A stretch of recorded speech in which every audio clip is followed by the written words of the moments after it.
Acá en Palsur vamos a tener la oportunidad de volver a conversar con una persona que tiene una alta importancia en lo que es el análisis de la cuestión, la causa y la gesta de Malvinas, como lo es el licenciado Guillermo Rossi, quien se desempeñó durante muchísimos años en la Cancillería, en lo que en su momento era el sector encargado específicamente de la cuestión Malvinas, y es embajador y es una persona muy versada en temas de la cuestión Malvinas. Hola Guillermo, ¿cómo estás?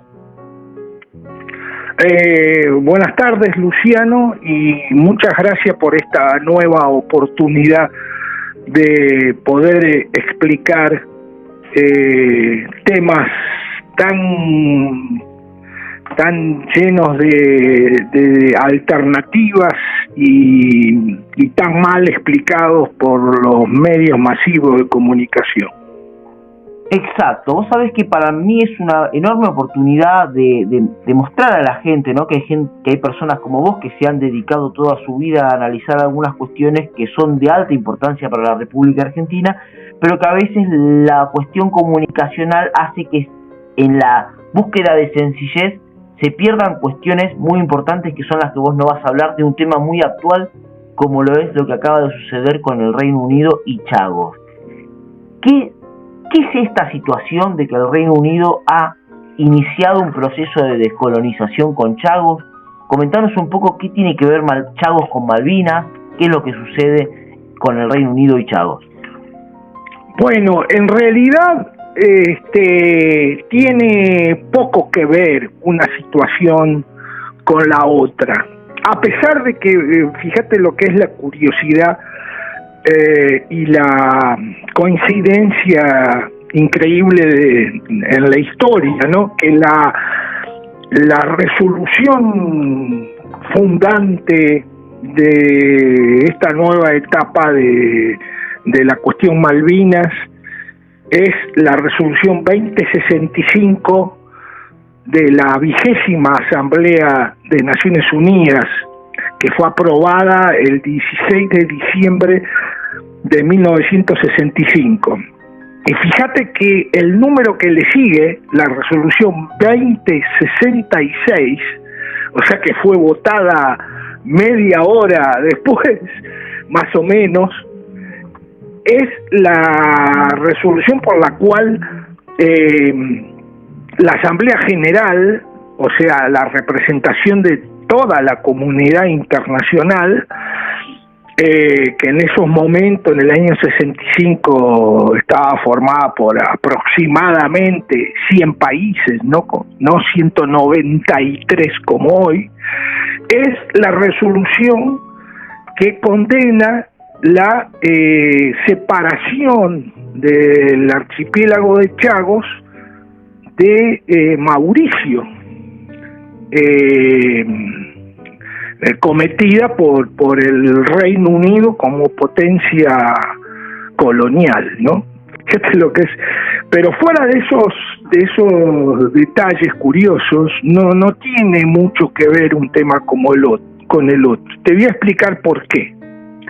Hay dos o tres factores que llevan a esta diferenciación. En primer lugar, lo más importante que hay que entender es que nunca, ni siquiera en el año 65, cuando el Reino Unido separó a Chagos de Mauricio, nunca hubo una disputa de soberanía, porque el Reino Unido siempre reconoció que el archipiélago de Chagos pertenecía a Mauricio. Y esa es una diferencia fundamental. En cambio, en nuestro caso, en la cuestión Malvinas, hay una disputa de soberanía reconocida por Naciones Unidas. Y la segunda diferencia importante es que en nuestro caso la resolución 2065 establece clara y taxativamente cómo se debe solucionar la disputa de soberanía, que es a través de las negociaciones directas entre la Argentina y el Reino Unido. En cambio, en la resolución 2066, que condena la separación de Chagos, no se prevé un mecanismo similar, por la sencilla razón de que en ese momento Mauricio todavía no era un Estado independiente, recién lo fue 3 años más tarde, en 1968. Y por eso a Mauricio le tomó, digamos, 60 años lograr una solución de la controversia que no es sobre soberanía, sino sobre el control de ese territorio, o si lo querés poner en otros términos, la devolución de ese territorio. Estas son dos diferencias fundamentales, ¿no es cierto? ¿Y por qué son fundamentales? Bueno, porque nosotros, vuelvo a repetir, tenemos un camino específica y taxativamente dispuesto por la resolución 2065 y por todas las resoluciones que vinieron después de ella, que son como 65 más o menos, y siguen creciendo porque todos los años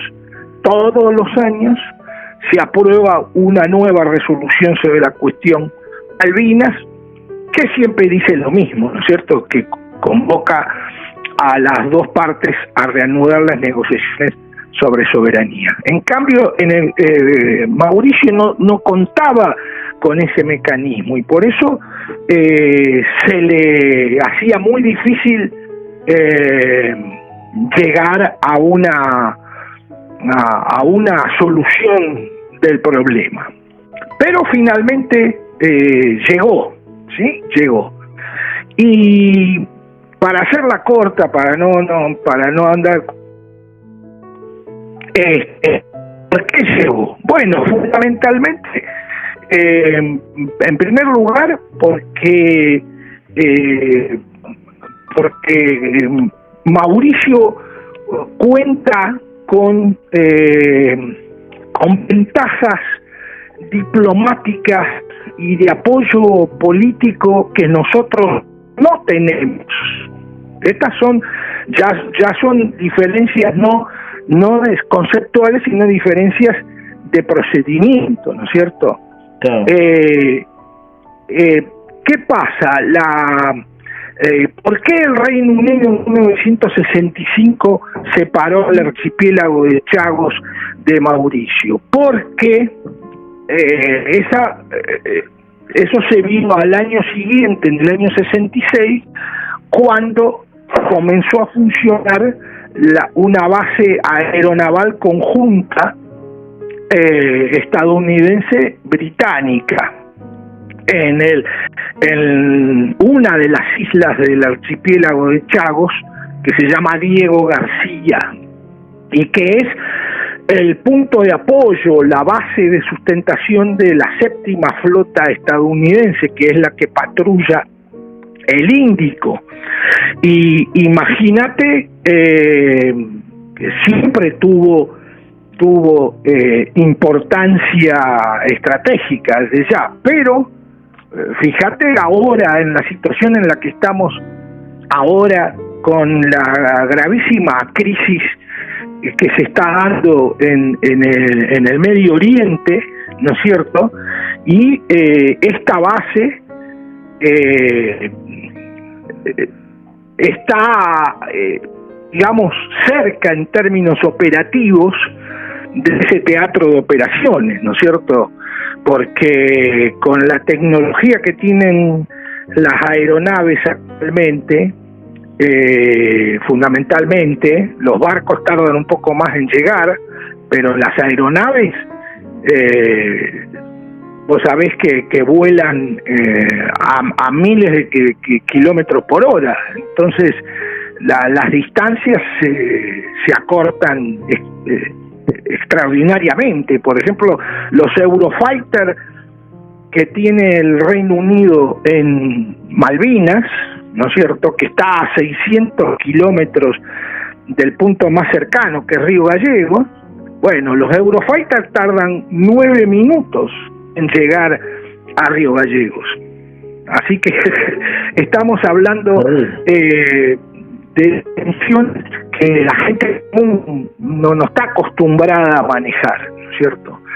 Bien, entonces, para asentar esa base, la base que comenzó a funcionar en el año 66 en Diego García, el Reino Unido además violó todos los principios más elementales que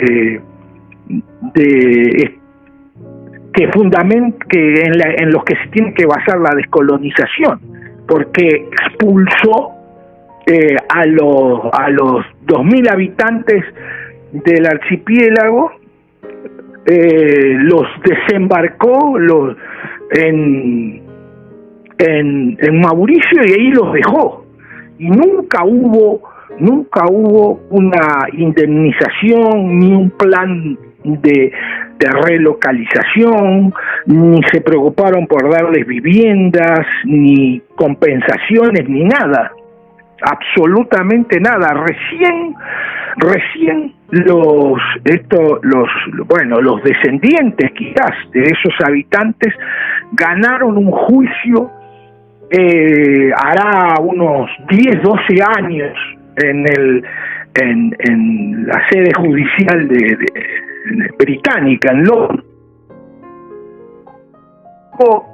Tampoco sirvió de mucho porque el sistema judicial en Reino Unido es diferente al nuestro, es diferente al norteamericano y al nuestro, que está basado en el norteamericano, con la separación de poderes y con el con poder judicial autónomo.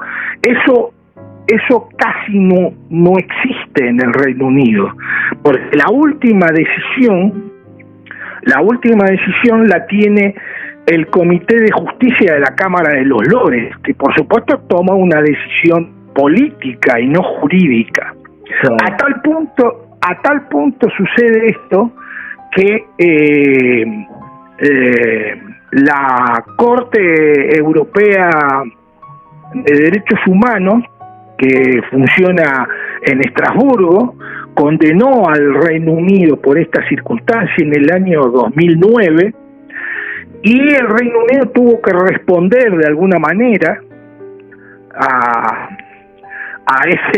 esa crítica, digamos, y creó una Corte Suprema de Justicia que por primera vez en los 1500 años de historia del Reino Unido, que no tiene todos los poderes que tiene nuestra Corte Suprema de Justicia o la Corte Suprema de Justicia de cualquier república americana o la de los Estados Unidos, sino que se ocupa de algunos temas, mientras que el resto de los temas se sigue ocupando en la Comisión de Justicia de la Cámara de los Lores, ¿no? Esto es un aprovecho para llamar la atención a los oyentes sobre la extraordinaria ignorancia que tienen los dirigentes argentinos sobre cómo funciona el sistema político y judicial británico, ¿no es cierto? Y esto, por supuesto, afecta mucho la toma de decisiones que se hacen, ¿no? Yo creo que lo primero que hay que antes que aprender de la cuestión malvina, lo que tendrían que aprender los políticos es hacer un curso, aunque sea acelerado y y rápido sobre cómo funciona el Reino Unido, ¿no? Que es nuestro adversario principal y más preocupante, ¿no?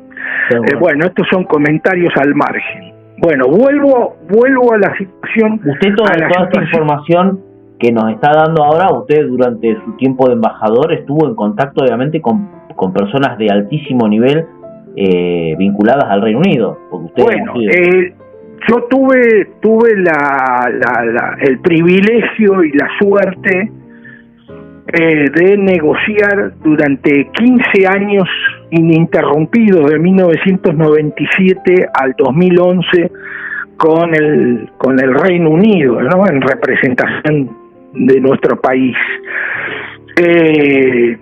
Y bueno, y eso en un periodo tan largo o aprendés a conocerlos o pereces. Tal cual. En sentido figurado, ¿no? Porque es un adversario de mucho cuidado al que hay que tener un enorme respeto, porque por algo se pasaron los últimos 400 años armando y supuestamente desarmando, eso está para ser discutido, un imperio, ¿no? Claro. Entonces, no, de ninguna manera se puede encarar una negociación con los británicos como se encara una negociación con un puntero de La Matanza o con un intendente de Catamarca, ¿no? Ese es el gravísimo y más grande error que siempre cometen nuestros políticos, ¿no? Cuando para nuestra desgracia les toca ocuparse del tema Malvinas, ¿no? Bueno, y con respecto a eso, yo quiero resaltar de que ahora, eso que usted habla también, muchas veces sucede con algunos personajes que se quieren vincular a la diplomacia, y vinculándolo con el tema Chagos, resulta de que ahora este fallo de la Corte Internacional de Justicia, que supuestamente ayudó a Chagos a iniciar un proceso de descolonización a medias, que después si querés podemos hablar por qué descolonización a medias. Sí, me falta explicarte un montón de cosas. Claro, sí, no, ahora lo vamos a tratar, pero quería que vayamos al punto de que quieren usar el tema Chagos para decir de que una ida de la Argentina a la Corte Internacional de Justicia con el tema Malvinas podría tener el mismo resultado. ¿Qué pensás vos de esa situación? Mira, eso te lo voy a contestar al final, porque si no se pierde la hilación, desde ya que estoy en contra, por supuesto, pero te voy, la explicación a fondo te la voy a dar después, al final. Dale, porque cuando te explique lo que viene, lo vas a entender bien. Bien, yo vuelvo a la situación geopolítica en el Océano Índico. Bueno, esta situación permaneció sin cambios durante aproximadamente unos 40 años más o menos, ¿no es cierto? Pero hacia el 2010 más o menos, 2009, 2010, India tomó conciencia de que con decisión política y con continuidad, ¿no es cierto?, y coherencia se podía convertir en una potencia primero regional y luego mundial. No nos olvidemos que la India es la democracia más grande del mundo, ¿no es cierto?, el país que cuenta con la clase media más grande del mundo, y desde creo que el año pasado o el anteaño, no me acuerdo exactamente, pero hace muy poquito de esto, no hace más de dos años, cuenta con la población más numerosa del mundo, porque la pasó a China. Hoy la India tiene más habitantes que China.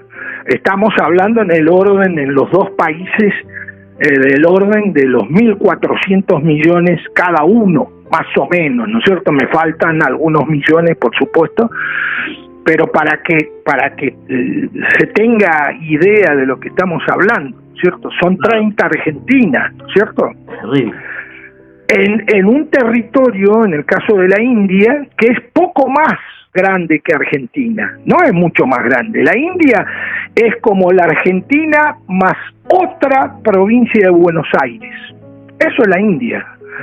China, por ejemplo, es un país 3 veces más grande que la India. China es un país tan grande como Estados Unidos y un poco más chico que Canadá, que es el segundo país más extenso del mundo, ¿no es cierto? Entonces la India toma esta decisión de proyectarse geopolíticamente, decide fortalecer su armada, ¿no es cierto?, su marina de guerra, dicho en otros términos, e inicia 2 programas de desarrollo tecnológico.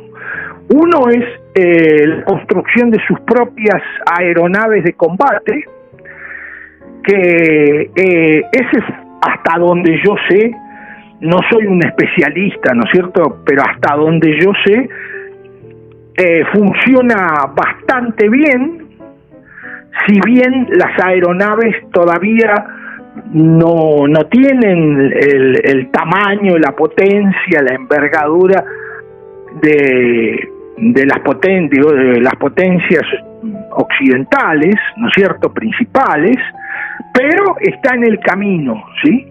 Y el otro programa es el programa de la construcción por sus propios medios, lo mismo que se impuso con las aeronaves de combate, de una flota de portaaviones. No nos olvidemos que la India es una península dentro del Océano Índico, ¿no es cierto? Cuenta con miles de kilómetros de costas.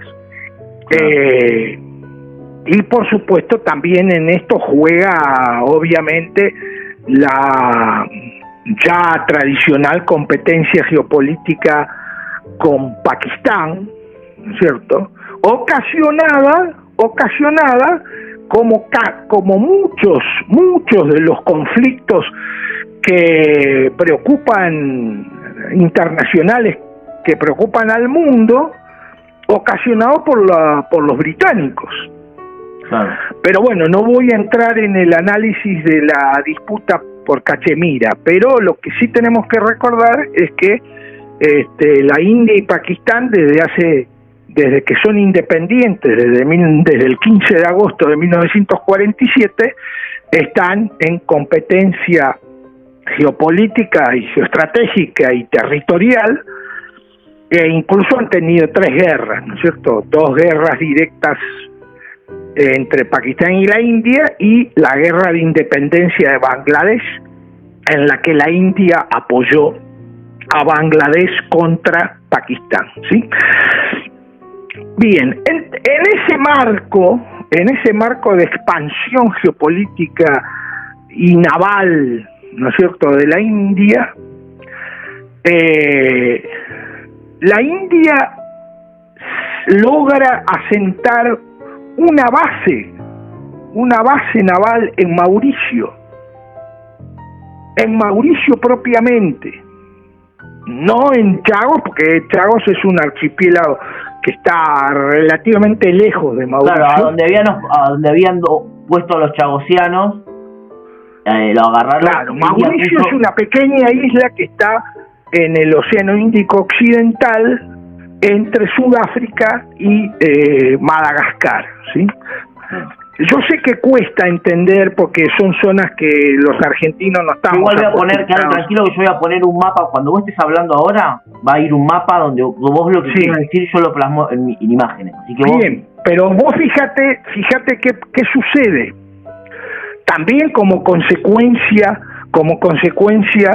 de las decisiones tomadas por el Reino Unido como potencia colonial.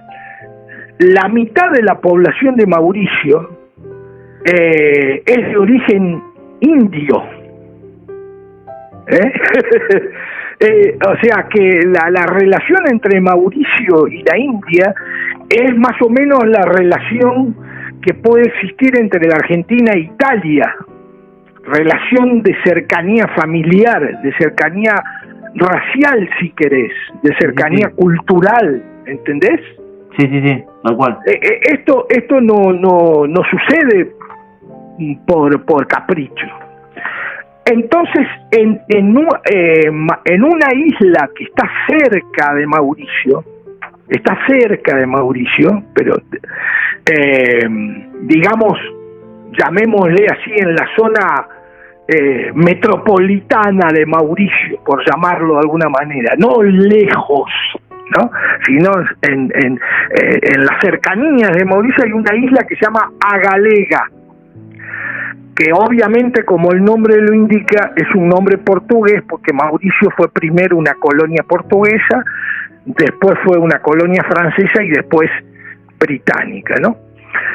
En Agalega, la India tiene una base, no es todavía no es una super base naval, ¿no? Es una base de aprovisionamiento y su mayor importancia militar viene del hecho de ser una base de observación, porque hay torres de captación de mensajes y de emisión de mensajes, ¿no es cierto?, de comunicaciones.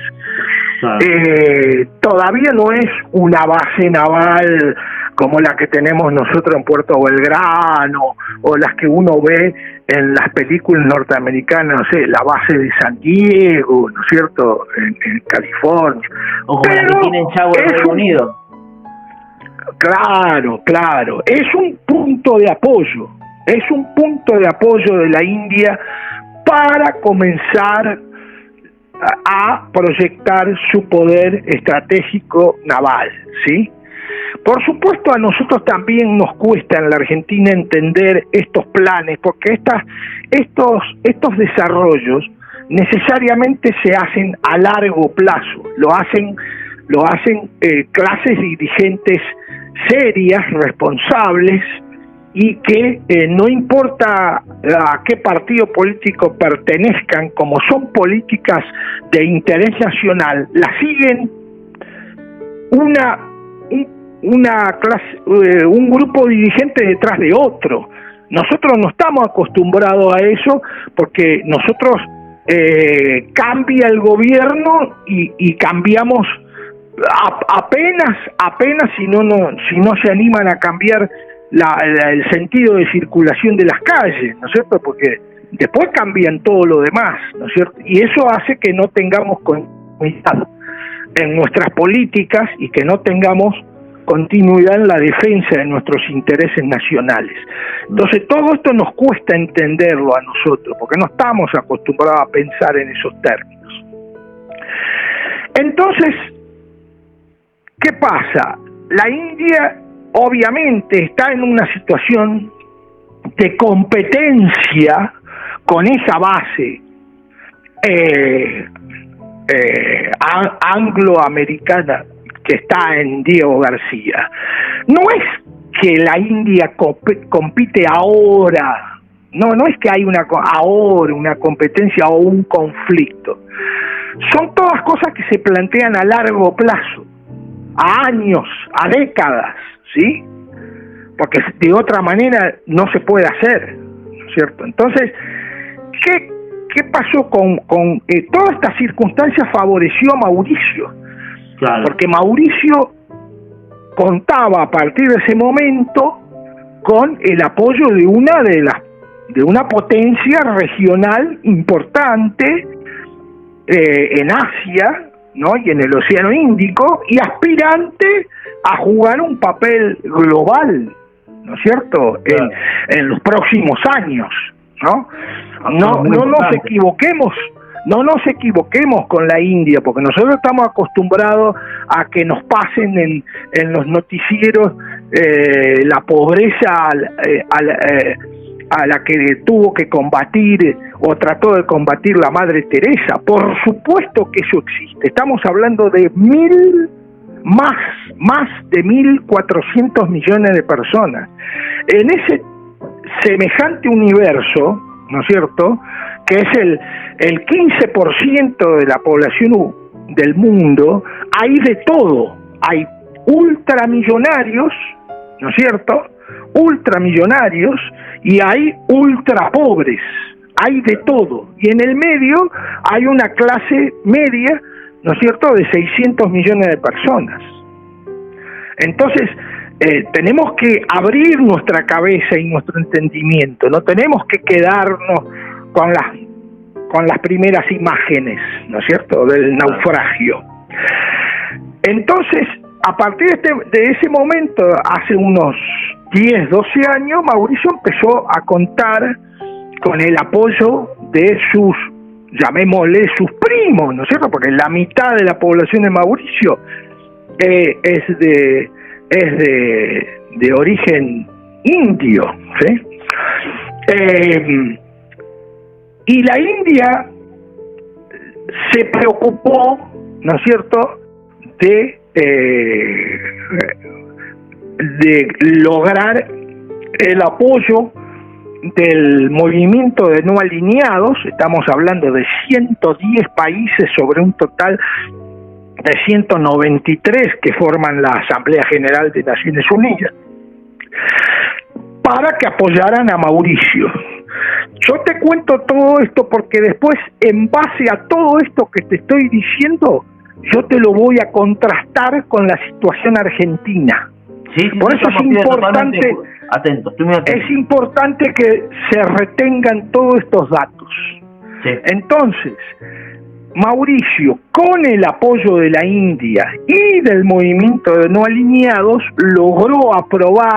logró que se aprobara en la Asamblea General una resolución para que la Corte Internacional de Justicia emitiera una opinión consultiva. Acá hago, para la gente que no sabe cómo funcionan estos mecanismos, hago dos observaciones fundamentales. Se pueden hacer muchas más, pero no hace falta, solo hay que retener lo más importante. En primer lugar, un país no puede ir directamente a la Corte Internacional de Justicia y pedir una opinión consultiva. Eso no existe. Hay que presentar un proyecto de resolución en la Asamblea General. Ese proyecto de resolución tiene que contener la pregunta o las preguntas que se le van a hacer a la Corte Internacional de Justicia para que ella emita opinión.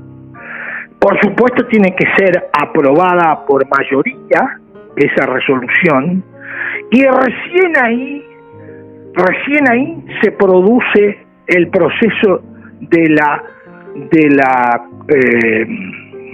la opinión consultiva. ¿Y esto por qué es? Porque quien pide la opinión consultiva no es Mauricio. Esto puede parecer confuso, pero no es Mauricio.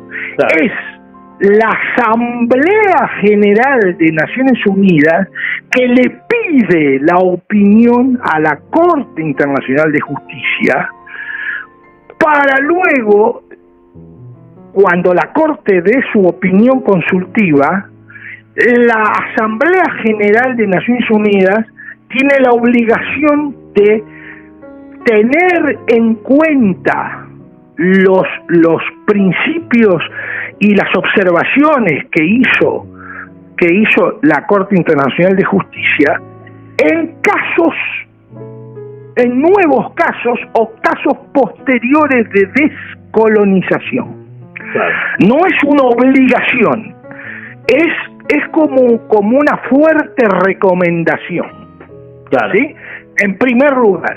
La segunda observación que hago es que, aunque se trate de la Corte Internacional de Justicia, en este caso, la Corte no emite un fallo, no dicta sentencia obligatoria, claro. Solo da una opinión consultiva, claro, que por supuesto no es de cumplimiento obligatorio para los países, ¿no? Es solo una opinión, digamos, autorizada.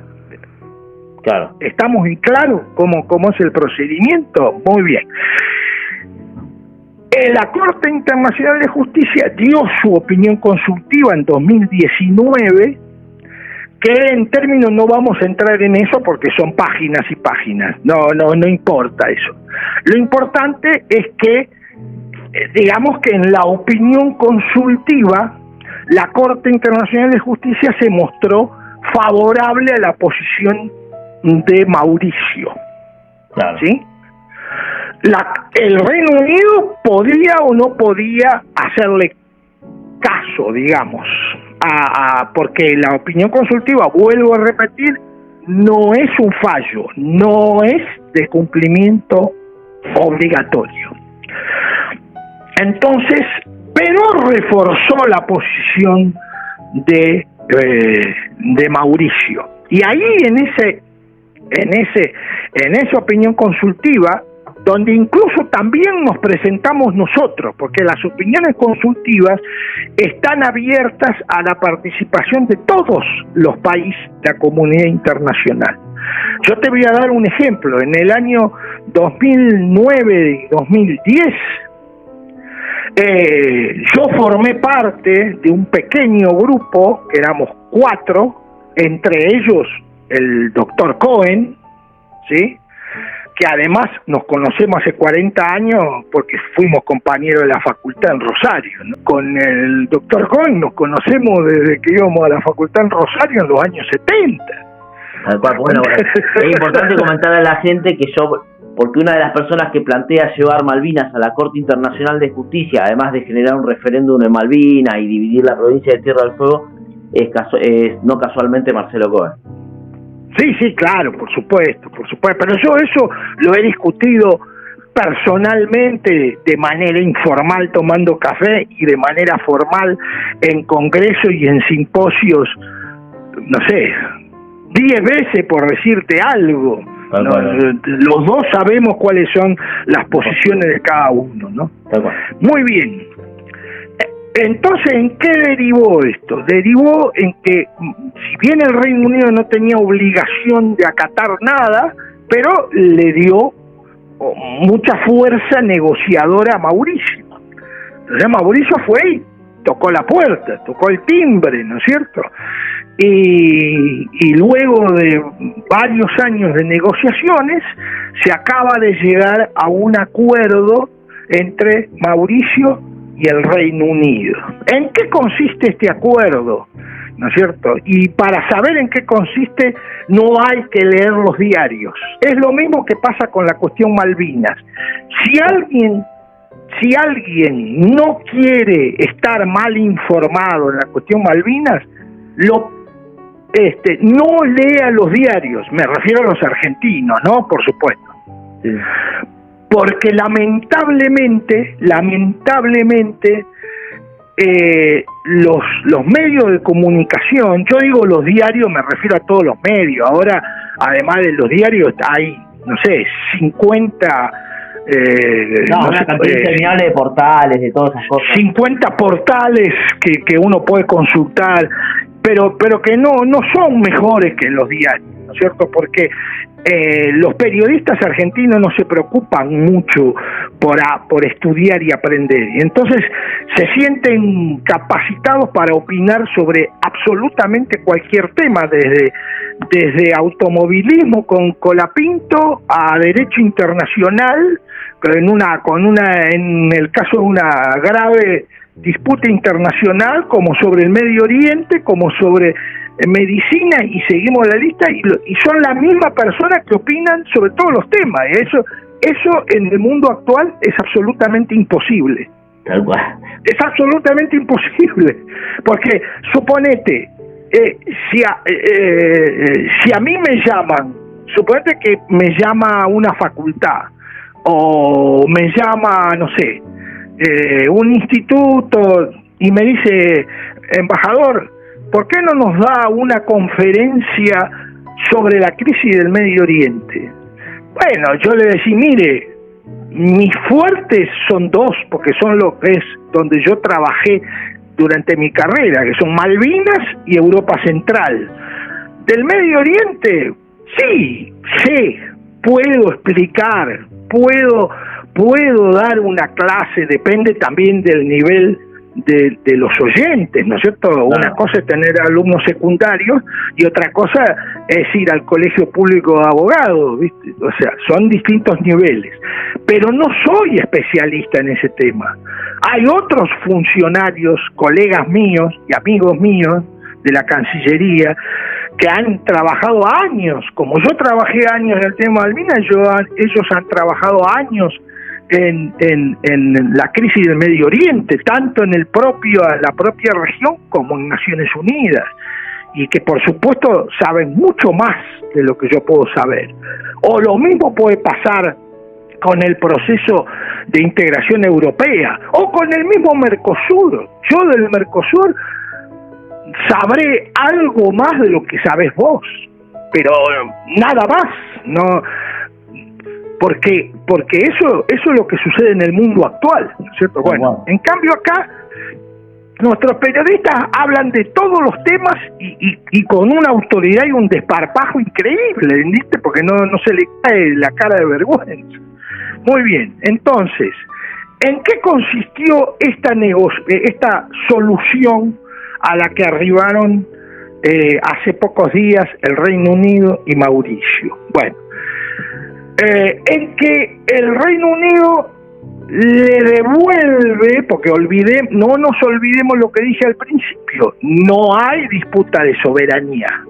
No hay. El Reino Unido siempre dijo de que eso era de Mauricio. Siempre dijo que era de Mauricio, pero que en el año 65 se reservaba ese territorio, primero como colonia, después en el año 2002 lo transformó en los llamados territorios de ultramar, pero es lo mismo, ¿no es cierto? No cambia mucho, por razones de seguridad nacional.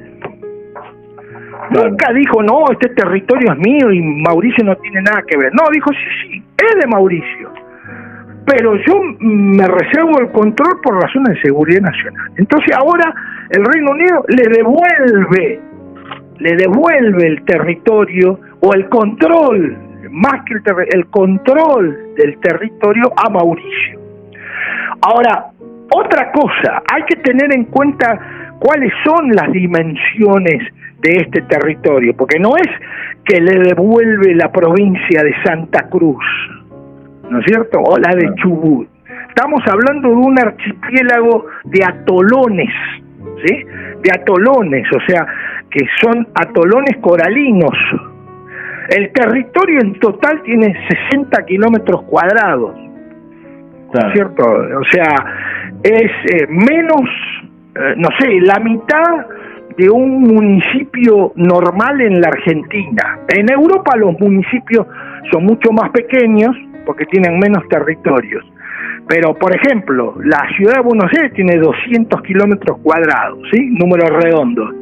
Sí. Esto es la tercera parte de la capital federal, la tercera parte, distribuidos en 7 grupos de islas en el medio del Océano Índico, y en total son 1000 islas, no sé si llamarla islas, son más bien islotes, porque imagínate que 60 kilómetros cuadrados dividido en 1000 islas, no sé, hay islas que son, no sé, que apenas si podés jugar al fútbol en alguna de esas islas, porque creo que no da para más, ¿no? Claro.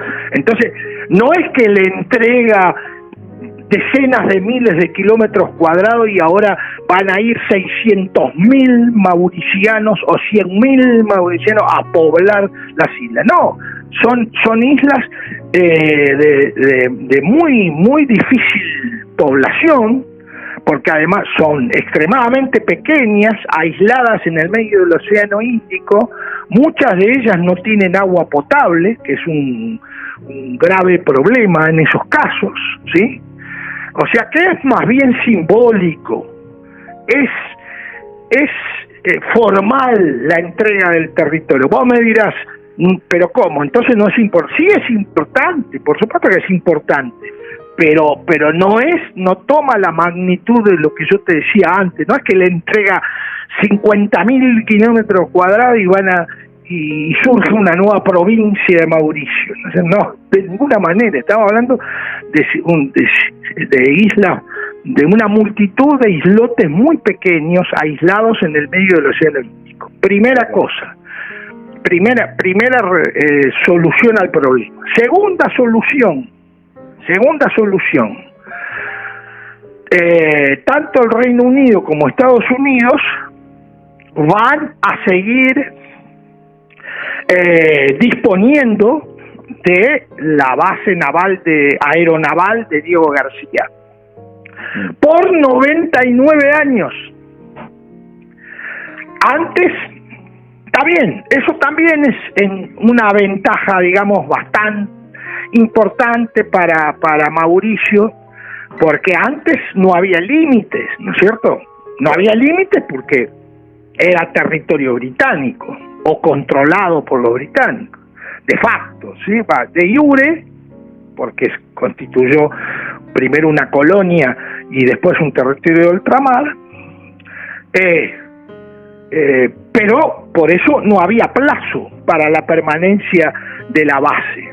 Ahora la base está limitada, llamémosle así. Yo sé que puede causar gracia que yo hable de limitada a 99 años, pero hay una limitación. Tal cual pasó con Hong Kong. Pasó con Hong Kong en el caso de China.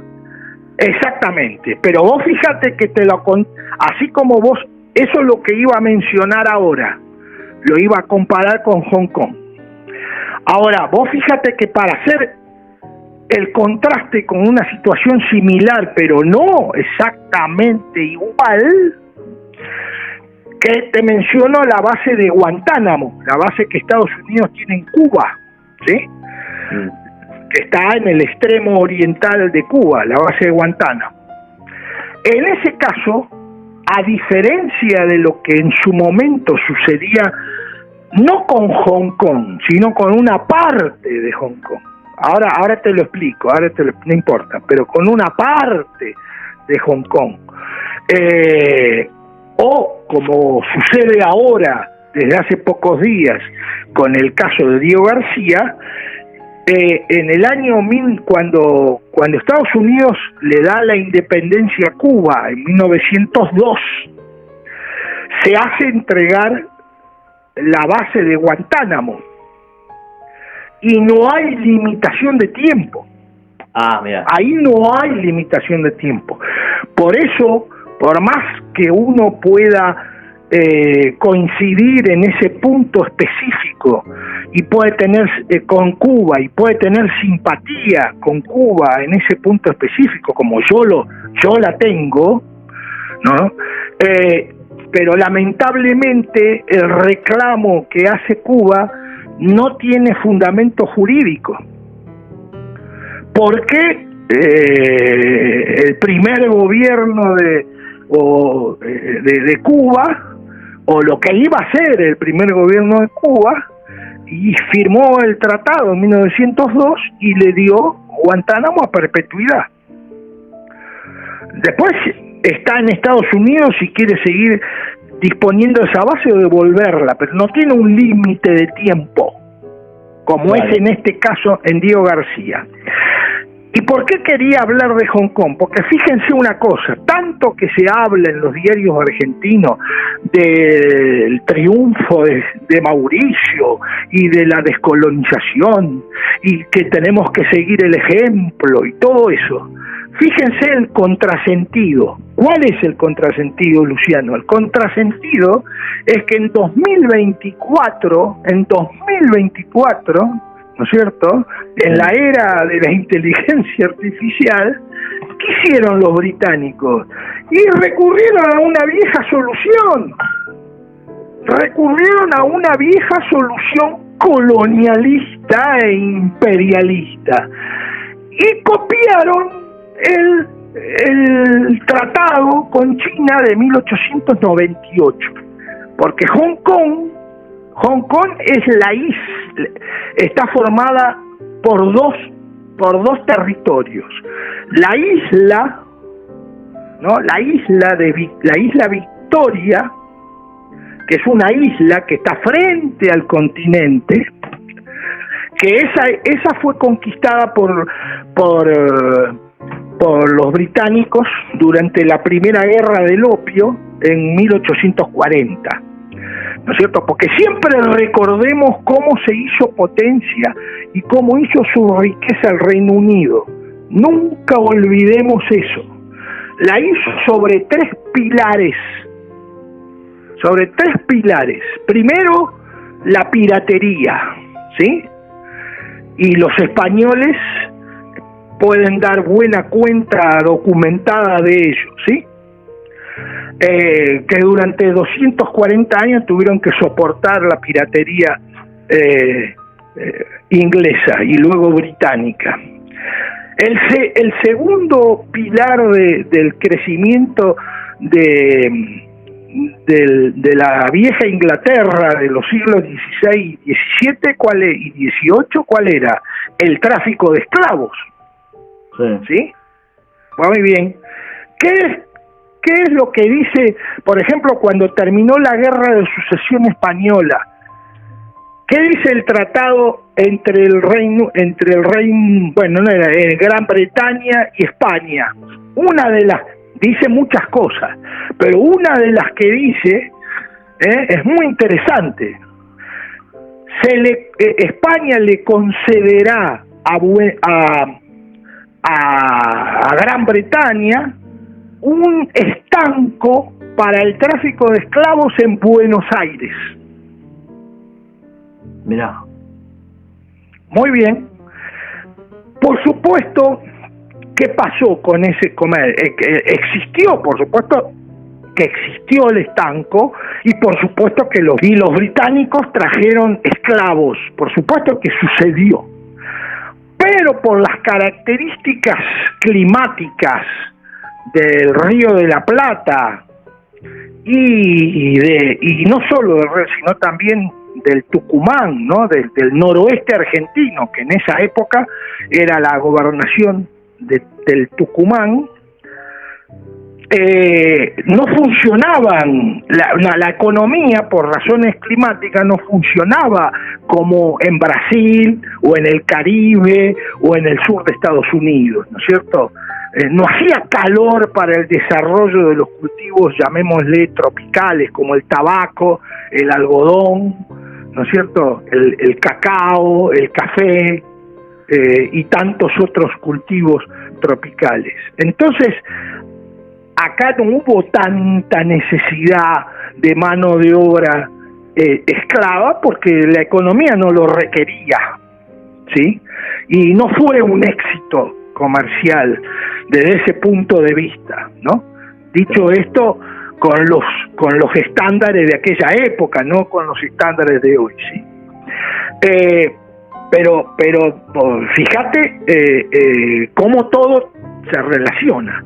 Y el tercer pilar de la economía británica, ya en el siglo XIX, fue el narcotráfico. Claro, o sea, es cierto, la guerra el Reino Unido producía opio, ¿no es cierto? Le compraba opio a Afganistán y producía opio en la propia India y buscaba mercados exportadores. En esa época, ¿qué mejor mercado importador de opio que el país más poblado del mundo? ¿No es cierto? Que era China. Claro. Muy bien. Y bueno, entonces el Reino Unido libró dos guerras para obligar a China que lamentablemente era una monarquía imperial en decadencia, para obligarla a aceptar el ingreso del opio a su territorio. Por supuesto, no tengo que explicarte las gravísimas consecuencias que tuvo esa medida para millones y millones de chinos, ¿no es cierto? Bueno, ya, lamentablemente tenemos demasiada experiencia en esta época para abundar acerca de ese tema. Muy bien. Este narcotráfico básicamente hacia China, era tan importante para el Reino Unido que durante todo el siglo XIX y parte del XX, hasta los años de 1940, 30 y pico, ¿no es cierto?, hasta que empezó la Segunda Guerra, hasta que Japón invadió China y empezó la Segunda Guerra Mundial, significaba el 11% de su PBI. El 11% de su PBI. El tráfico de drogas significaba para Gran Bretaña... El 11% del PBI británico durante 150 años. Muy bien. Y con esa plata se pudo convertir en la reina de los mares, en la primera potencia naval del mundo. El Reino Unido nunca jamás usó llamémosle el presupuesto normal, por llamarlo de alguna manera, para bancar la Real Armada, ¿no? La Royal Navy, la Real Armada. Eso lo pagaban los chinos comprándole el opio. O sea, estamos hablando de un contrincante, de un adversario, para no usar otra palabra, ¿no es cierto?, muy pesado y con mucha experiencia en las negociaciones y en la política internacional, y siempre contó con una clase dirigente esclarecida, que tenía muy claro, que tenía y sigue teniendo muy en claro cuáles son los intereses nacionales del Reino Unido, y no importa qué partido gana las elecciones, siempre van a continuar la misma política, en tanto esa política redunde, según ellos, en beneficio de su interés nacional. Acá pasa exactamente todo lo contrario, ¿no es cierto? Cada rato, cada 4, 5, 10 años, depende de quién gane las elecciones, cambiamos nuestra política exterior, y cambiamos nuestra política económica, y cambiamos nuestro sistema de alianza, y maltratamos un día un país, al otro día nos hacemos amigos de otro país, después maltratamos a otro, y no somos confiables. Este es el tema, ¿sí? Bueno, y con respecto porque todo el mundo quiere tener enfrente a alguien confiable, no a alguien que cambia cada 4 años o cada 8 años, ¿sí? Claro. Muy bien. No sé si hasta acá tenés más preguntas, porque sí, quiero pasar. Si no tenés preguntas, paso a contrastarlo con la situación argentina y a explicar por qué no podemos. No es que no podemos acceder a la misma solución de Mauricio. ¿Tenés alguna pregunta, comentario? Seguí. No, excelente, hasta acá la disertación. Seguí ahí con lo que estabas comentando y específicamente con lo que quería avanzar. Ahora, en base a todo lo que expliqué yo antes, comparémoslo con la situación argentina, ¿sí? En primer lugar,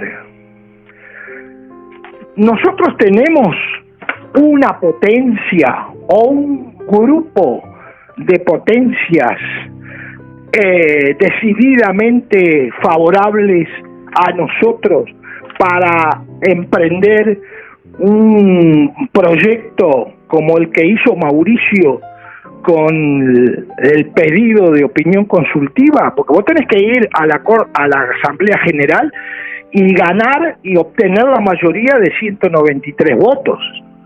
Claro. No es que vos te levantás una mañana y decís, ahora voy a la Corte Internacional de Justicia. No.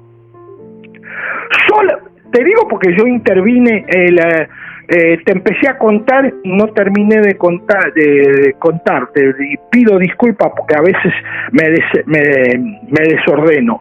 En el año 2009 y 2010 intervine como parte del grupo de trabajo argentino que participó de la opinión consultiva que pidió Serbia sobre la declaración de independencia de Kosovo.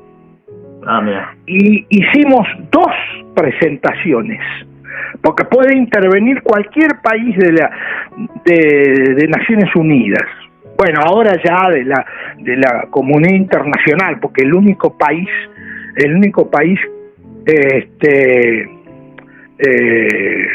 universalmente reconocido que no forma parte de Naciones Unidas es el Vaticano, ¿no? Si bien es observador, pero no es parte de Naciones Unidas. Bueno, entonces sé de lo que hablo porque estuve ahí. Claro. Me tocó trabajar en esos temas. Bueno, la tarea más difícil que hay es qué se le va a preguntar a la Corte. ¿Cómo se formula la pregunta sobre la que va a emitir opinión la Corte? Esa tarea, que es una tarea de orden gramatical, por llamarlo de alguna manera, y de orden jurídico fundamentalmente, ¿no? Porque no te olvides que después esa pregunta hay que traducirla a otros 5 idiomas, porque Naciones Unidas tiene 6 idiomas oficiales, ¿sí? Claro. Muy bien. Entonces, no solo hay que construir la pregunta de manera que sea jurídicamente comprensible para la Corte, sino que además sea lingüísticamente entendible en los 6 idiomas. Y los 6 idiomas, como sabemos, son el castellano, el inglés, el francés, el árabe, el ruso y el chino, ¿no? Para que quede claro. Ese es un trabajo muy complicado porque exige un análisis y una meditación muy cuidadosa. Porque si vos pones una palabra de más que desvía, que puede darle a la Corte la oportunidad de emitir opinión sobre otra cosa, entonces ahí tenés un problema. Eso se llama, en términos jurídicos, se llama ultravires. Es cuando un juzgado, un tribunal, opina sobre temas que no son de su competencia o que no le han sido llevados a su consideración, ¿no? Claro. Es como que vos me debés plata, entonces yo te inicio un juicio para cobro de pesos. Y entonces el juzgado dice, sí, el señor Moreno le tiene que devolver los 400.000 pesos al señor Rossi, pero además le tiene que entregar su auto, o le tiene que ceder, no sé, el 30% de las acciones que tiene en YPF, o en, no sé, o en Coca-Cola. Nadie le pidió a la Corte que dijera eso. Yo solamente hice juicio por el cobro de peso. Nadie le dijo, y además desplúmelo al señor Moreno. Pero la Corte lo dijo. Bueno, obviamente eso es ilegal, ¿no es cierto? Pero el problema es que existe. Eso se da, eso existe. Eso fue lo que pasó en cierta manera justamente en el año 2010, cuando la Corte dio su opinión consultiva sobre Serbia, sobre este caso que te estoy hablando, que me tocó trabajar. Se extralimitó. Dijo, además del tema que le fueron a preguntar, opinó sobre otras cosas que nadie le había preguntado, ¿no?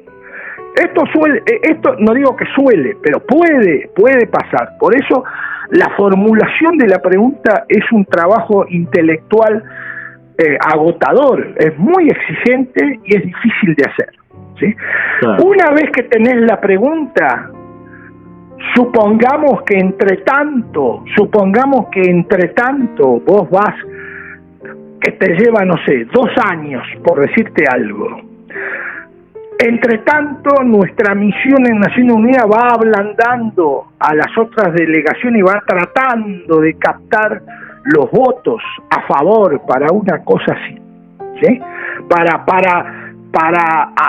que apoyen la resolución donde va a figurar la pregunta esta que estamos elaborando, ¿sí? Claro.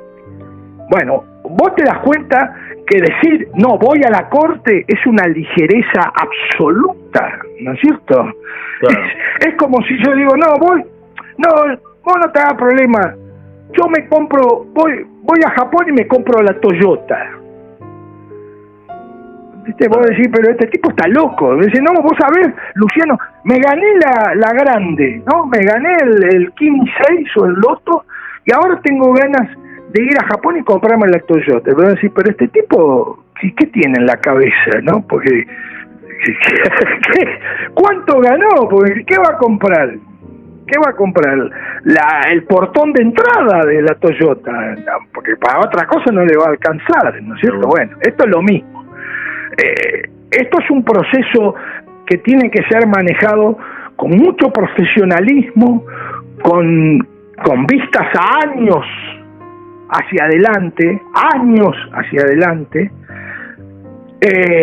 y que nunca va a ser fácil para la Argentina, porque ahora suponete que tengo la pregunta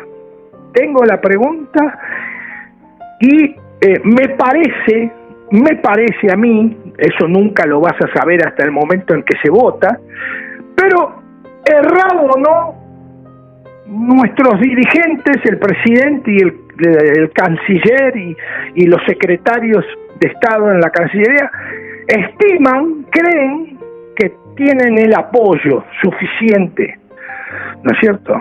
Bueno, pero si creen eso es porque no hicieron el análisis que yo te voy a hacer ahora. Porque ¿qué pasó? Entre tanto, en los últimos 36 años en la Asamblea General de Naciones Unidas.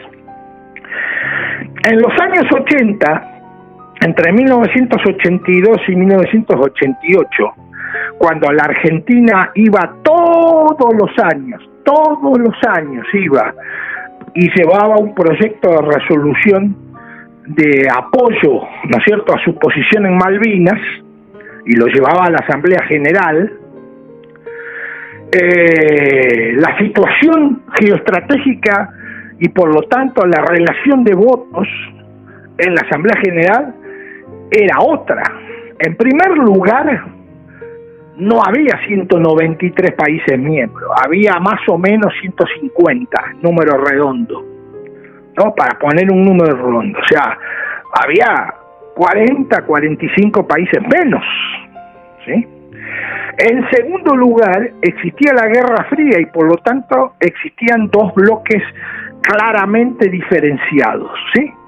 Entonces, cuando la Argentina llevaba esos proyectos de resolución, que fueron todos aprobados, los 7 proyectos de resolución que llevamos entre 1982 y 1988 fueron aprobados. ¿Pero por qué? Porque la relación de votos era completamente distinta a la actual. En primer lugar, teníamos el apoyo de los 20 países de América Latina, ¿sí? Yo te voy a dar la situación en esa época y la situación ahora. ¿A vos te parece que con el enfrentamiento ideológico que ya existe, sin necesidad de que Milei sea presidente, no importa, por ahora no lo pongamos en la ecuación, claro, pero el enfrentamiento ideológico que existe entre el grupo, llamémosle Venezuela, Cuba, Nicaragua, ¿sí? Y con las simpatías, más o menos, nunca se sabe, de México, Colombia y Brasil, ¿sí? y la continuidad del plan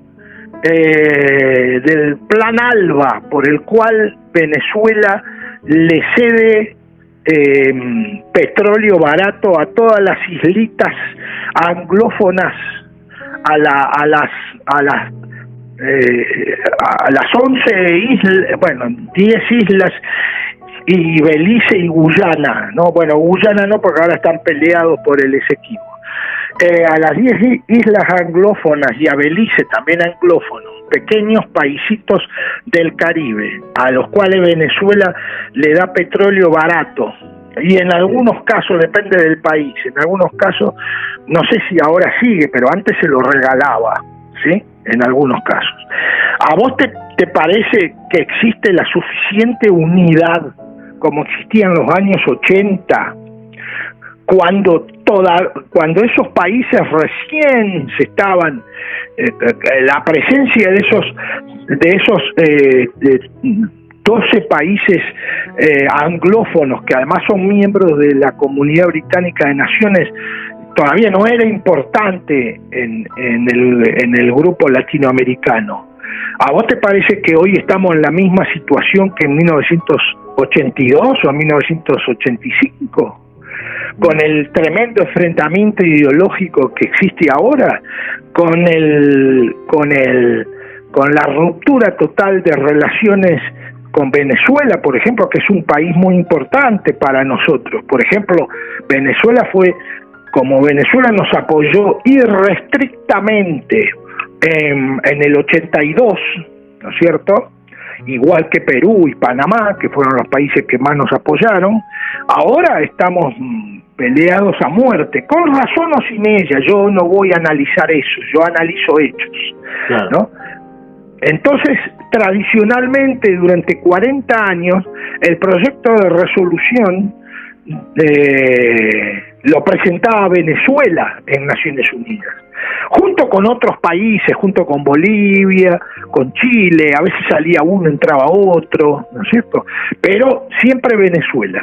Hoy no podemos contar con eso.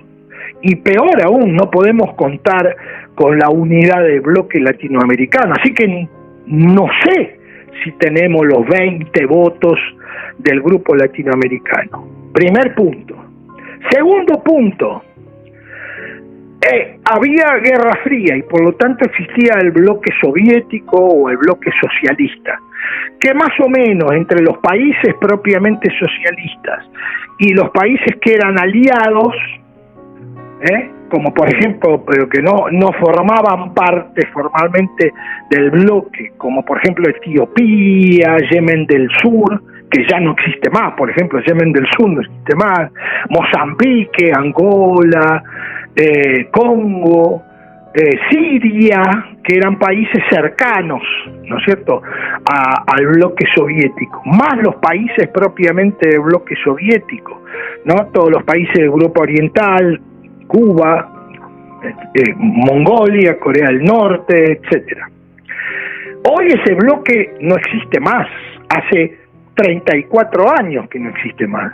Y no solo que no existe más, lo cual es un problema, pero no lo sería tanto si además le agregamos que muchos de esos países y los nuevos países que nunca jamás en su vida votaron un proyecto de resolución sobre Malvinas porque no existían y eran parte de la Unión Soviética, y ahora son parte de la OTAN y de la Unión Europea. Nosotros ya no podemos contar con esos alrededor de 25 votos, ¿no? De 25 votos que eran aún más seguros todavía, más seguros que los votos latinoamericanos, ¿no? Claro. Yo jamás, en los años 80 yo estuve destinado en Hungría. Yo arreglaba, ¿sabe cómo arreglaba el apoyo de Hungría a la resolución y hacía la gestión para poder informar a la Cancillería que la hacía, pero no hacía ninguna falta. Lo invitaba al ministro de Relaciones Exteriores de Hungría a comer un asado en casa, y hablamos 5 minutos, porque yo le decía, mire, canciller, le digo, acuérdese que la semana que viene se vota la resolución sobre Malvinas. Y él me decía, Guillermo, por favor, dice, no perdamos el tiempo. Eso era lo que me decía. La conversación duraba menos de 5 minutos, porque el apoyo estaba absoluto y completamente asegurado. Hoy Hungría es miembro de la OTAN y de la Unión Europea, y no sé cómo votará. En el caso de Hungría en específico, bueno, hay una amistad entre el primer ministro Orbán y el presidente Milei, pero es una cosa fortuita y totalmente casual, ¿no es cierto?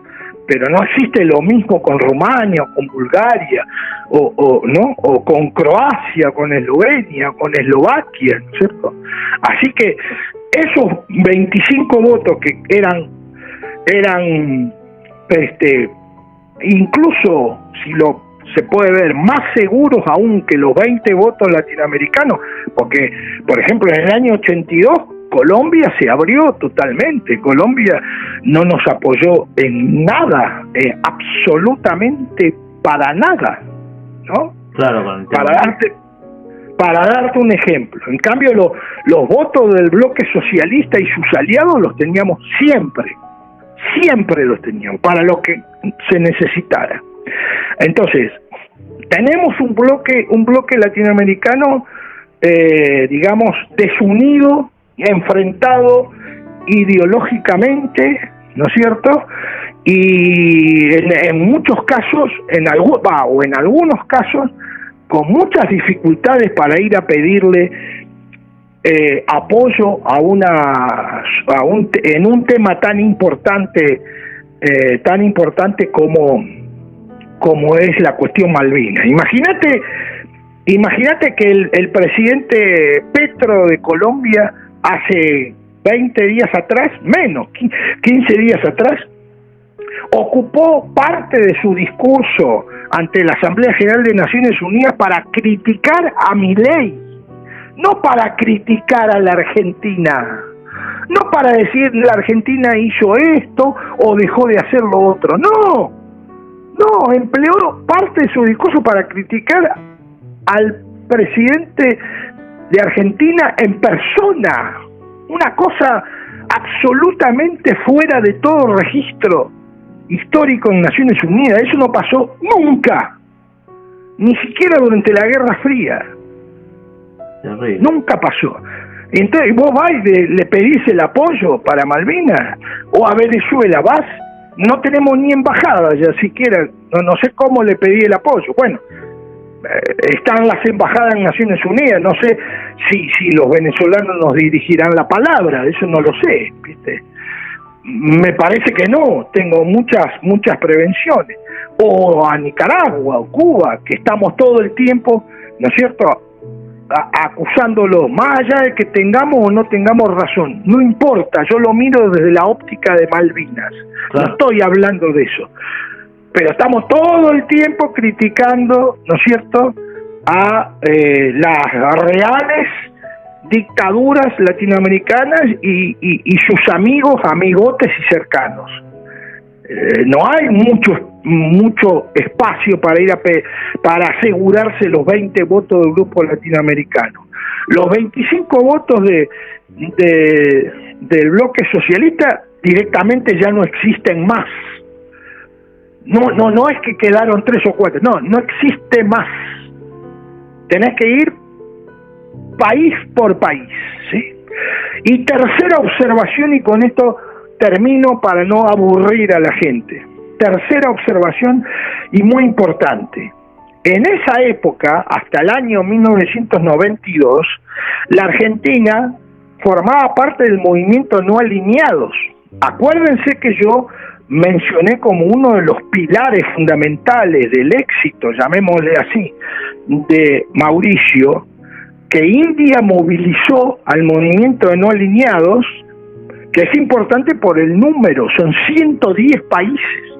Vos con el apoyo, aunque no te apoyen, en el caso de los no alineados, el único país que no apoyó a Mauricio fue Maldivas, porque Maldivas también es un país insular que está cerca de la India. ¿Y qué pasa? Reclama parte del archipiélago, o parte o todo, ahora no me acuerdo, del archipiélago de Chagos. Claro. ¿No? Ese, para Maldivas, el caso de Chagos es como Malvinas para nosotros. Entonces Maldivas fue el único país de no alineados que en el año 2017 votó contra Mauricio, pero los otros 109 países votaron a favor. Y sobre 193, vos tenés 109 votos, ya está, ya ganaste. Nosotros, bueno, en cambio, nosotros en el año 92 nos fuimos de no alineados. Y no solo que nos fuimos de no alineados, si vos me dijeras, le mandamos una nota conceptuosa agradeciéndole su apoyo, ¿no es cierto?, durante 20 años en el tema Malvinas y qué sé yo. No, el entonces canciller Guido Di Tella, que era el canciller de Menem, se fue de la peor manera, un poco mal lo llamó negros zaparrastrosos, pobres y mendigos, y nosotros pertenecemos al primer mundo. Y yo te lo digo por experiencia propia, porque todos los años que teníamos que salir a negociar la resolución sobre Malvinas, ya no en la Asamblea General, que son 193 países, sino en el Comité de Descolonización, que son solo 27 países, los países de esos 27, los que eran miembros de no alineados, año tras año nos recordaban la manera poco elegante y ofensiva en la que nos fuimos de ese movimiento, ¿sí? O sea que no tenemos el apoyo de los 110 votos de no alineados. Tenemos que salir a buscar en otros 191 países, saquemos la Argentina y el Reino Unido, tenemos los otros 191 países, tenemos que salir a lograr que voto por voto, ¿no? Estamos peor que el gobierno en el Congreso, muchísimo peor. Entonces, ¿qué pasa si conseguimos los votos? ¿Qué pasa si vamos con el proyecto de resolución, sobre opinión consultiva y perdemos? Claro. ¿Cómo hay que interpretar eso? ¿Como que la comunidad internacional ya no apoya el derecho argentino? ¿Cómo se interpreta eso? O aún así, aún cuando ganemos, suponete que ganamos, que para mí es extremadamente improbable, pero suponete que ganamos la votación, pero con números muy chicos, porque los números también importan, ¿no? No es lo mismo ganar 7-0 que 1-0 haciendo el gol en el minuto 92, ¿no? Esto lo sabemos todos, muy bien. Entonces, ¿qué pasa si ganamos, pero resulta que ganamos por, suponete, en 193 países sale 90 votos a favor, ¿sí?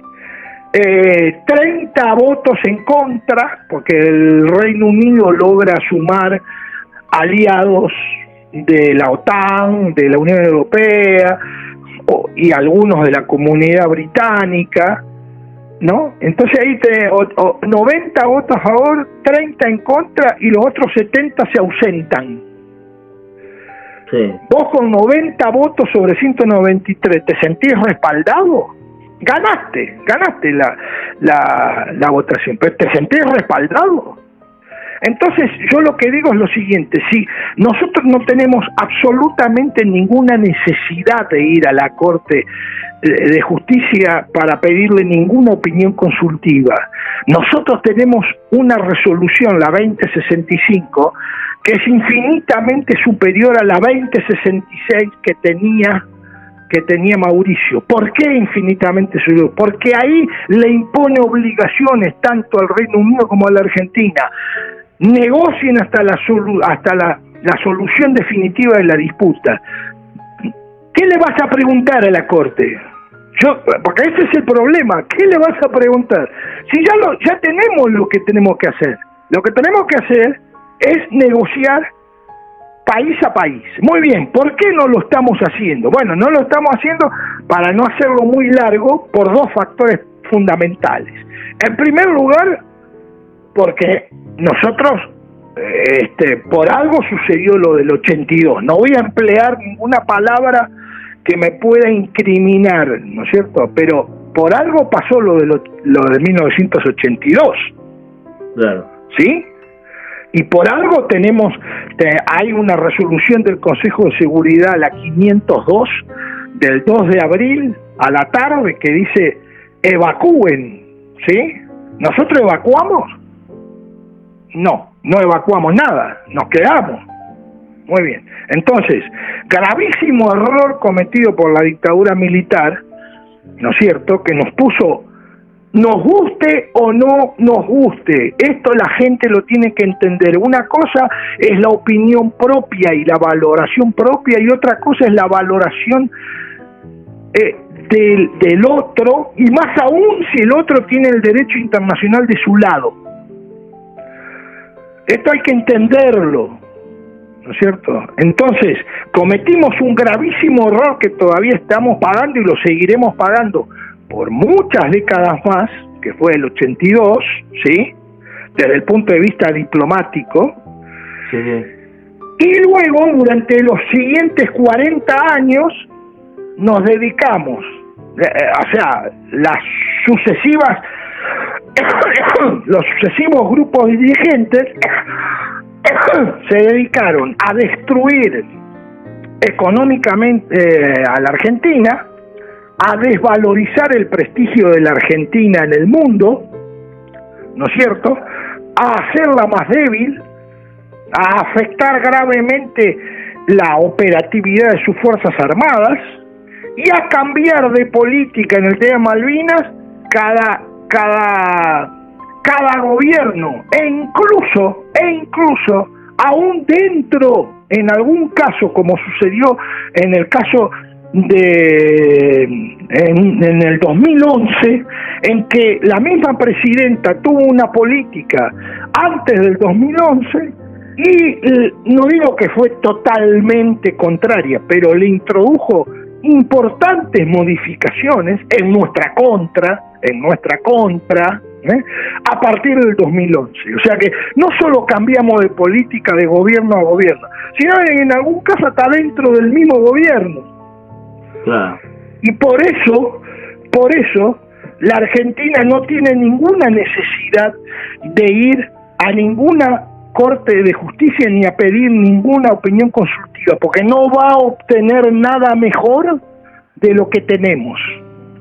Lo que tenemos es una situación totalmente inédita y extraordinaria en el derecho internacional, que es negociar, que te diga la comunidad internacional en la resolución 2065 dice dos cosas importantes y fundamentales, y con esto voy terminando. Primero, dice que hay una disputa de soberanía, por lo tanto, no la comunidad internacional, el conjunto de los otros 191 países del mundo, no, desde el punto de vista del derecho internacional, no reconocen soberanía ni a la Argentina ni al Reino Unido.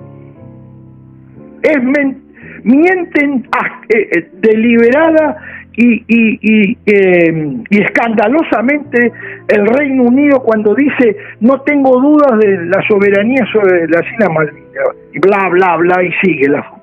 Sí, tenés que tener dudas, porque hay 191 países que tienen dudas. Claro. O sea, no nos reconocen a nosotros, pero tampoco al Reino Unido. Y la segunda cosa importante que dicen otras cosas importantes, pero estoy resaltando las más importantes, dicen, negocien, muy bien, pero nosotros, ¿qué pasó? Nosotros durante 16 años negociamos. Claro. Teníamos otros dirigentes con otro nivel de responsabilidad y con otro nivel, ¿no es cierto?, de seriedad, y durante 16 años negociamos, y negociamos con gobiernos no peronistas, con dictaduras militares, con gobiernos peronistas, etcétera, etcétera. O sea, tampoco los cambios nos afectaron. Seguimos negociando durante 16 años, hasta 1982. Y ahí nosotros rompimos esa lógica de la negociación, ¿sí? Entonces, ¿cómo remontar esta situación? Bueno, para remontar esta situación hay varias cosas que hacer, todas extremadamente difíciles. Difíciles dada la realidad que vivimos desde hace muchos años. En primer lugar, los grupos que se vayan reemplazando en el manejo del Estado y de la política exterior tienen, y no solo la política exterior, tienen que dejar de destruir el país, tienen que hacer cosas razonables, tienen que fortificar la economía y hacer crecer al país, no solo por el tema Malvinas, lo tienen que hacer crecer para que la gente viva mejor, ¿no? Sí. Pero uno de los subproductos de ese cambio, de volver a la senda del crecimiento, la Argentina hace 13 años que no crece, caso único en el mundo, ¿no? Bueno, ya lo dijo el general de Gaulle, ¿no?, que hay países desarrollados, países en vía de desarrollo, Argentina y Japón. Eso lo dijo el general de Gaulle hace 60 años atrás. Bueno, entonces tenemos que dejar de destruir el país, tenemos que volver a la senda del crecimiento económico, porque el crecimiento económico no solo trae prosperidad económica, también trae disponibilidad de medios para contar con fuerzas armadas entrenadas y fuerzas armadas equipadas, y además porque cuando un país se desarrolla y crece, también crece su prestigio y su capacidad de negociación en la esfera internacional. Tenemos que dejar de hacer estupideces con nuestro sistema de alianzas, tenemos que tomar una decisión, para bien o para mal, mantenerla, y tenemos que dejar de cambiar de política sobre Malvinas cada 3, 4 u 8 años, ¿sí? ¿Para qué? ¿Para qué todo eso? ¿Para que nos devuelvan las islas? No, porque eso es un objetivo a muy largo plazo. Todo lo que estoy diciendo es para crear las condiciones necesarias para que el Reino Unido se vea compelido, invitado, obligado, forzado, poner el verbo que quiera, porque además cada verbo tiene su connotación política, a reanudar las negociaciones de soberanía. Y después de varias décadas de negociaciones de soberanía, si seguimos siendo serios, si seguimos desarrollándonos y si seguimos siendo coherentes, ahí puede ser que lleguemos a algún tipo de solución que nos restituya el control sobre nuestros territorios. Y con esto terminé. Y para finalizar, un razonamiento que quizás creo yo que es importante. Hasta tanto, ¿lo que tenemos que hacer es perjudicar a la colonia o favorecerla? No, obviamente, yo no diría perjudicar, yo diría defendernos nosotros, ¿no es cierto? Defendernos nosotros de la continuidad de la presencia colonial británica. O sea, lo primero, aunque no haga otra cosa, o no estemos en condiciones de hacer otra cosa, lo primero que tiene que hacer la Argentina es dejar de ayudar a que se consolide y se prolongue la ocupación británica en nuestro territorio. Eso es lo primero. A ver, yo te pregunto esto. Si vos tenés una casa ahí en La Plata, sí, y yo te la ocupo, entonces vos te enojabas al juez, ¿no es cierto? Le pedís que me desaloje, y yo te invito a comer un asado a tu casa que ocupo yo. ¿Vos vas? Y la verdad que no. Bueno, esto es lo mismo, porque lo que pasa con Malvinas es el síndrome de la casa ocupada. Esos territorios son nuestros y están ocupados con K, no con K de kirchnerista, sino con la K de ocupa, ¿sí? Claro. Es eso, es lo mismo. Claro. O te doy otro ejemplo. Si vos sabés que yo te ocupo la casa y se me quemó la instalación eléctrica y yo voy, te toco el timbre y le digo, che, vos que como conocés la casa y no me podés recomendar un electricista, vos me recomendás el electricista para que me vuelva a poner la luz y yo siga ocupándote la casa.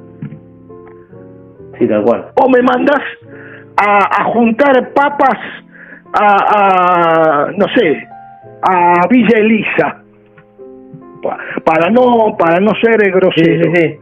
Tal cual, no tal cual. Bueno, Guillermo, muchísimas gracias por esta oportunidad que das de hablar sobre un tema tan complejo. Siempre a tu disposición. Un abrazo, Luciano. Un abrazo enorme, cuídate. Chao. Chao.